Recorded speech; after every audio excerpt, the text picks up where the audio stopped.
नमस्कार दोस्तों, स्वागत है आपका हमारे YouTube channel being doctor official में। दोस्तों, वेटनरी की ऑल इंडिया कोटा 15% सीट्स को फिलअप करने के लिए कंडक्ट की जाती है वीसीआई काउंसलिंग, और इसका जो है शेड्यूल आ गया है। काउंसलिंग कब से स्टार्ट होगी बता देंगे और कंप्लीट शेड्यूल के बारे में चर्चा करेंगे। और साथ ही दोस्तों क्या रहेगी सीट मैट्रिक्स, इस बार काउंसलिंग में कितनी फर्स्ट राउंड के लिए क्या सीट मैट्रिक्स है, और साथ ही क्या प्रोसेस रहेगा काउंसलिंग का। तो कंप्लीट डिटेल आपको मैं इस वीडियो में बताने वाला हूँ, काउंसलिंग से रिलेटेड, वीसीआई काउंसलिंग से रिलेटेड। तो इस वीडियो को पूरा एंड तक देखना दोस्तों। साथ ही दोस्तों वीडियो पसंद है लाइक कीजिए, शेयर कीजिए, और अब तक चैनल को सब्सक्राइब नहीं किया, पहली बार चैनल पर आए तो जल्दी सब्सक्राइब कर लीजिए, बेल आइकन को प्रेस कर दीजिए ताकि अपडेट्स आपको मिलते रहें। दोस्तों आप यहाँ देख सकते हैं, हम आ गए काउंसलिंग की वेबसाइट पर vcicounseling.nic.in nic.in। ठीक है, ये इस बार काउंसलिंग की वेबसाइट रहेगी और सारा कंप्लीट प्रोसेस काउंसलिंग का इस बार इसी वेबसाइट पर होगा। आप यहाँ देख सकते हैं दोस्तों, अभी रजिस्ट्रेशन प्रोसेस स्टार्ट नहीं हुआ जब मैं वीडियो बना रहा हूँ। यहाँ पर आप देख सकते हैं ये जो लिखा हुआ आ रहा है 14 PM से ये स्टार्ट हो जाएगा काउंसलिंग का प्रोसेस 2 जनवरी को। तो लेकिन अब तक जो है अभी जब मैं वीडियो बना रहा हूँ, हालांकि दोस्तों थोड़ी देर में स्टार्ट हो जाएगा ये प्रोसेस, आप चेक करते रहिएगा। अब हम बात कर लेते हैं इसके शेड्यूल की, काउंसलिंग का क्या शेड्यूल है। तो दोस्तों बात कर लेते हैं कि शेड्यूल क्या रहेगा इस काउंसलिंग का। तो यहाँ पर आप देख सकते हैं, यहाँ पर publication of information bulletin under 15% all India quota, ये 30 दिसंबर को यहाँ पर पब्लिश कर दिया जाना था, लेकिन नहीं किया था। आज ये पब्लिश कर दिया गया है 2 जनवरी को। अब बात कर लेते हैं ऑनलाइन रजिस्ट्रेशन की। तो रजिस्ट्रेशन इसका स्टार्ट हो रहा है दोस्तों 2 जनवरी से लेकर 10 जनवरी तक ये रहेगा, यानी 2 जनवरी से लेकर 10 जनवरी तक यहाँ पर आप रजिस्टर करा सकेंगे। और रजिस्ट्रेशन फैसिलिटी ओपन रहेगी यहाँ पर 5 PM ऑफ 10 जनवरी, यानी 10 जनवरी के शाम के 5 बजे तक ये रजिस्ट्रेशन प्रोसेस ओपन रहेगा। उसके बाद में मोड ऑफ पेमेंट, उसके बाद फ़ी पेमेंट का जो ये यहाँ पर है फैसिलिटी अवेलेबल रहेगी 2 जनवरी से 10 जनवरी के बीच में।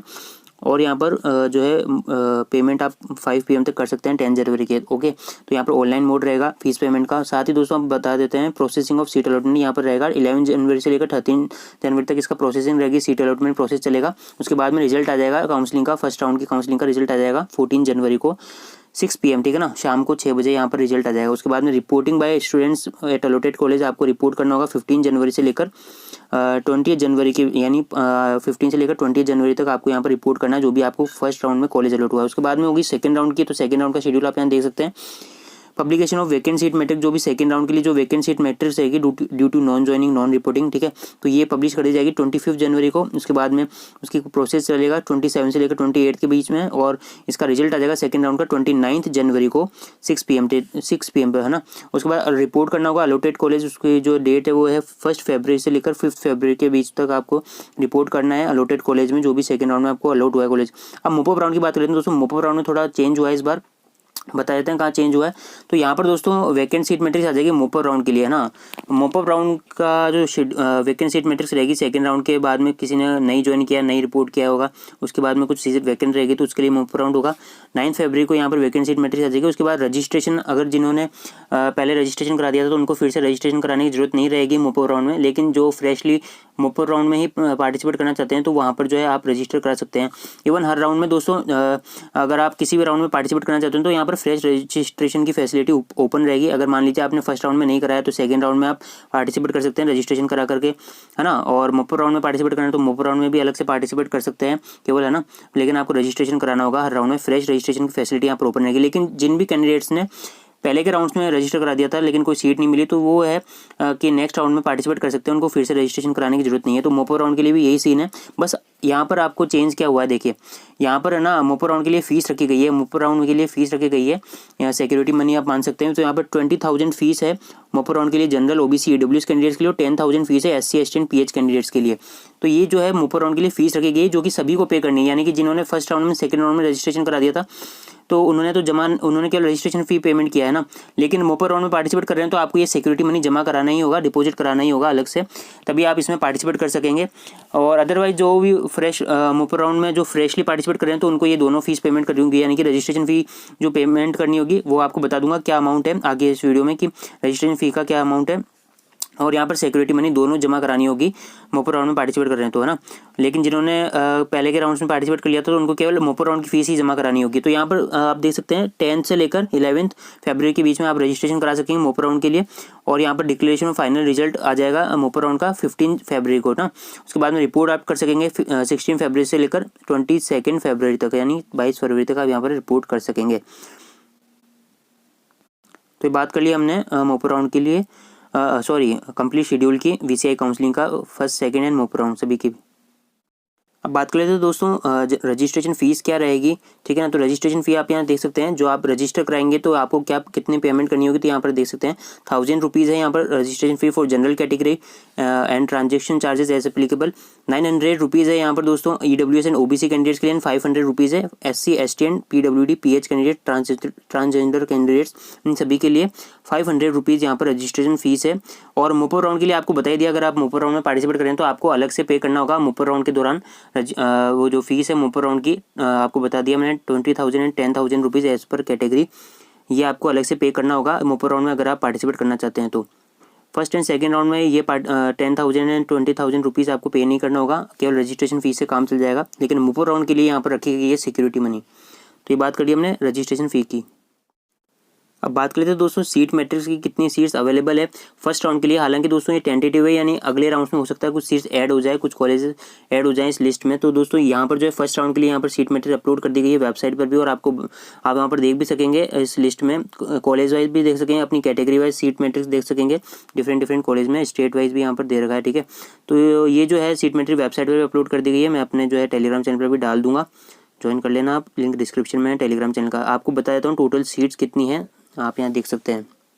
तो टोटल सीट्स दोस्तों इस काउंसलिंग में जो है अभी फर्स्ट राउंड में 607 सीट्स है। यहाँ पर डिफरेंट कैटेगरी वाइज सीट्स आपको बताता हूँ। यहाँ पर 441 सीट्स अनरिजर्व्ड कैटेगरी यानी जनरल कैटेगरी कैंडिडेट्स के लिए है।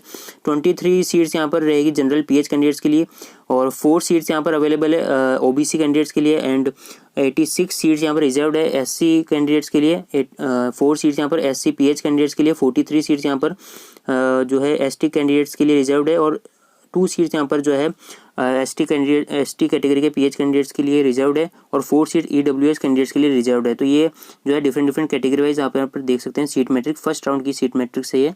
यहाँ पर आपको एक और चीज़ बताता हूँ दोस्तों, IVRI जो है IVRI की भी सीट मैट्रिक्स कुछ सीट के लिए जो है ऑल इंडिया कोटा के थ्रू होनी थी वो काउंसलिंग। तो हालांकि IVRI ने खुद की सीट्स के लिए फिलअप करने के लिए जो है अपनी काउंसलिंग का शेड्यूल जारी कर दिया था, लेकिन जो 3 सीट्स यहाँ पर जो है IVRI की VCI काउंसलिंग के थ्रू फिलअप होनी थी, तो यहाँ पर 3 सीट्स आप देख सकते हैं यहाँ पर अपडेट हो गई है इस लिस्ट में। टोटल 24 सीट्स हैं IVRI में, वहाँ पर 21 सीट्स के लिए खुद IVRI कंडक्ट करा रहा है, और 3 सीट्स यहाँ पर जो है VCI काउंसलिंग कराएगी इस 3 सीट्स को फिलअप करने के लिए। तो ये बात कर ली हमने सीट मैट्रिक्स की। अब बात कर लेते हैं दोस्तों डॉक्यूमेंट कौन कौन से आपको रिक्वायर रहेंगे इस काउंसलिंग के लिए।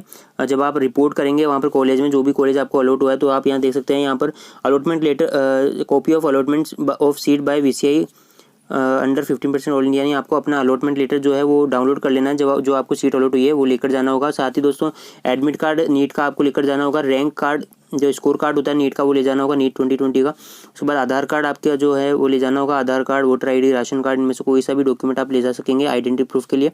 डेट ऑफ बर्थ का सर्टिफिकेट, 10th की क्लास की मार्कशीट यहाँ पर चल जाएगी, हाँ, तो वो ले जा सकते हैं आप। और यहाँ पर सेकेंडरी स्कूल एग्जामिनेशन और इक्विवेलेंट सर्टिफिकेट, और यहाँ पर 10+2 यानी 10th की मार्कशीट जो है आपको ले जानी है, और 10+2 की मार्कशीट यानी 12th की मार्कशीट।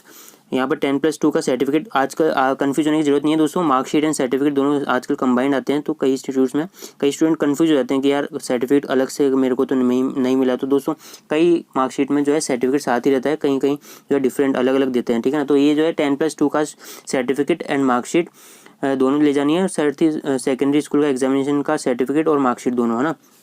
उसके बाद में character certificate last study school या कॉलेज से, ठीक है। उसके बाद में आपको 6 पासपोर्ट साइज़ फ़ोटोग्राफ, जो कि आपने नीट यूजी की जो फॉर्म आपने फिलअप किया था उसके जो फॉर्म में फ़ोटो लगाई थी वो सेम वही पासपोर्ट साइज़ फ़ोटो आपको लेकर जानी होगी 6।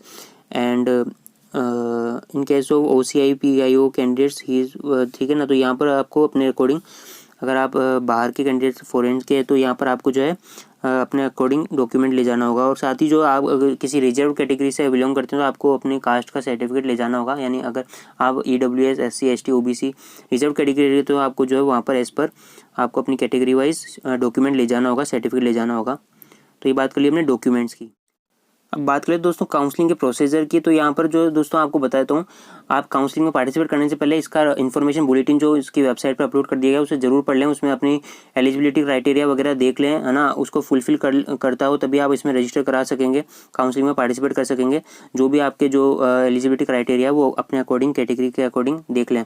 यहाँ पर आपको कुछ प्रोसीजर बताया दूँ दोस्तों, ये ऑनलाइन प्रोसीजर रहेगा इस काउंसलिंग का, ठीक है। यहाँ पर आपको मैं एक चीज़ जो है क्लियर कर देता हूँ कि जैसे अदर काउंसलिंग में होता है कि यहाँ पर फर्स्ट राउंड में अगर हमें जो है फ्री एग्जिट मिल सकती है, सेकंड राउंड में फ्री एग्जिट मिल सकती है, लेकिन यहाँ ऐसा नहीं है VCI काउंसलिंग में। यहाँ पर आपको फर्स्ट राउंड में अलॉट हो गई है कैंडिडेट को, किसी कैंडिडेट को अगर फर्स्ट राउंड में सीट अलॉट हो गई है तो आप जो है जो अलॉट हुई है वो सीट आपको लेनी ही होगी। अदरवाइज़ अगर आप रिपोर्ट नहीं करते हैं तो आपको ये माना जाएगा कि आप उस सीट को नहीं लेना चाहते हैं और आपको फर्दर काउंसलिंग में पार्टिसिपेट नहीं करने दिया जाएगा। यानी कि यहाँ पर कोई फ्री एग्जिट नहीं है ना, यहाँ पर जो है फ्री एग्जिट नहीं है। यहाँ पर आप सीट लेनी है तो लो, अदरवाइज़ आपको जो है सीधा टर्मिनेशन है, यानी कि आप काउंसलिंग में आगे पार्टिसिपेट नहीं कर सकते हैं। फिर उसी के बाद सेकेंड राउंड में अगर मान लीजिए सीट मिली है तो भी आप जो सीट मिली है आपको वो ले लेनी है। अगर आप नहीं लेते हैं तो ऐसे कंडीशन में आपको आगे के राउंड यानी मोपर राउंड में पार्टिसिपेट नहीं करने दिया जाएगा। तो कुल मिला के ऐसा है कि दोस्तों आप सीट छोड़ नहीं सकते, जो आपको मिली है वो लेनी होगी, अदरवाइज़ आप फर्दर पार्टिसिपेट नहीं कर सकते हैं। यहाँ पर कोई क्या रहे, यहाँ पर वो सीट छोड़ने का वो नहीं है कि आप फ्री एग्जिट ले सकते हैं, ठीक है। तो ये बात कर ली। और साथ ही दोस्तों यहाँ पर आपको मैंने मोपर राउंड से रिलेटेड कुछ बता ही दिया कि मोपर राउंड में इस बार थोड़ा चेंजेस हुए हैं, ठीक है ना। मोपर राउंड में पार्टिसिपेट करने के लिए आपको मोपर राउंड की फीस पे करनी होगी अलग से, जो कि फर्स्ट एंड सेकंड राउंड में पे नहीं करनी थी आपको।